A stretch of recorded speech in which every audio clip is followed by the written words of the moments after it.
रूस के विदेश मंत्रालय के बयान के हवाले से कहा जा रहा है कि बशर अल असद ने निगोशिएशन के बाद और सीरिया में शांतिपूर्वक सत्ता हस्तांतरण का निर्देश देने के बाद ही देश छोड़ा है। रूस के विदेश मंत्रालय का यह बयान काफ़ी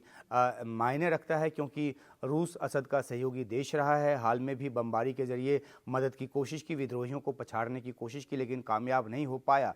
जिस तरह से सीरियाई पीएम अल जलाली ने शांतिपूर्वक सत्ता हस्तांतरण का बयान दिया और विद्रोहियों के साथ गए, उससे इस बात की तस्दीक होती है। इस बीच सीरिया की राजधानी दमिश्क में विद्रोहियों के कब्जे के बाद जो राष्ट्रपति हैं बशर अल असद, वो कहाँ गए, इसको लेकर तमाम सवाल पूछे जा रहे हैं, तमाम कयास लगाए जा रहे हैं। क्या उन्होंने रूस जाकर पनाह ली है, ये भी सवाल है। ये इसलिए क्योंकि ये कहा जा रहा है कि उनको रूसी एयरफोर्स के विमान के ज़रिए जो है वो ले जाया गया दमिश्क के बाहर। हालांकि रूस की तरफ से ऐसी कोई पुष्टि नहीं हुई है। शुरुआती जानकारी के तौर पर तो ये भी कहा गया कि वे आबू धाबी में हो सकते हैं और कुछ रिपोर्ट ये भी आई कि वे ईरान की राजधानी तेहरान में हो सकते हैं। वो इसलिए क्योंकि ईरान असद सरकार की हर तरह से मदद करता रहा है, उनके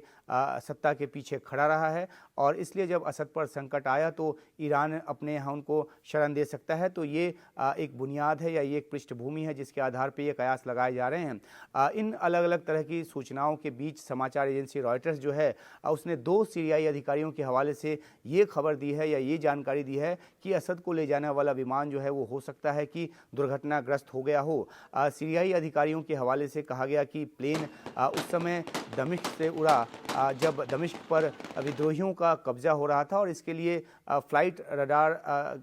का जो डाटा है उसका हवाला दिया गया है। कहा यह भी गया है कि विमान पहले सीरिया के तटीय इलाके की तरफ गया, वो इलाका जिस इलाके में उस समुदाय या संप्रदाय के जो लोग हैं वो बड़ी तादाद में रहते हैं, वो गढ़ है वो इलाका जिस संप्रदाय से असद आते हैं। लेकिन इस इलाके में पहुंचने से पहले ही विमान ने यू टर्न लिया और फिर उल्टी दिशा में उड़ने लगा। इसके कुछ मिनट के बाद ही विमान जो है वो रडार से गायब हो गया और इसके पीछे 2 बातें कही जा रही है, या तो विमान क्रैश हो गया या फिर जानबूझकर उसका ट्रांसपॉन्डर जो है वो ऑफ कर दिया गया ताकि विमान कहाँ जा रहा है ये किसी को पता न चले। हालांकि रॉयटर्स ने बाद में अपनी कॉपी में बदलकर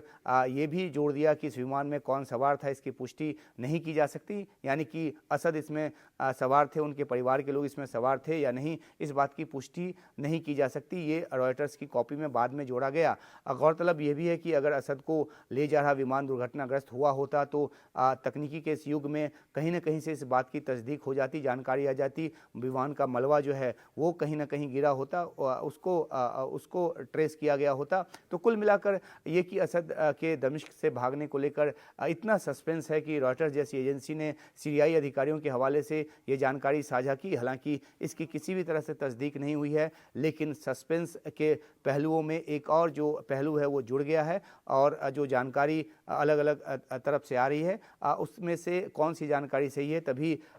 इस बात का कंफर्मेशन होगा जब आधिकारिक तौर पे कोई देश ये कहे कि असद जो है वो उन्होंने उनके देश में पनाह ली है या उन्होंने पनाह दिया है, उस देश ने उसको पनाह दिया है, तब जाकर इस सस्पेंस से पर्दा जो है वो उठ पाएगा।